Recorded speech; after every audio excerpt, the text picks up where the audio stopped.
Hey guys, in this video, I'll show you how you can download EA Sports FC 24 on PC. So make sure to watch this video till the end and let's get started.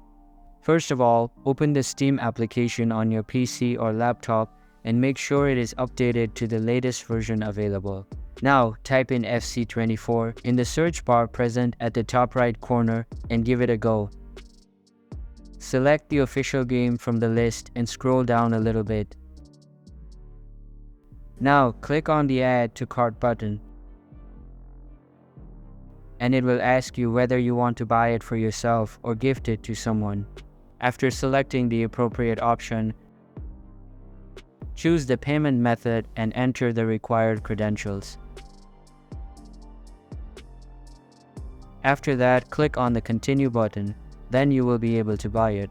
In order to install the game, go to your library tab at top left corner of the screen and click on the Install button after selecting the game. And that's how you can download eSports FC 24 on PC. Hope you like the video. Thanks.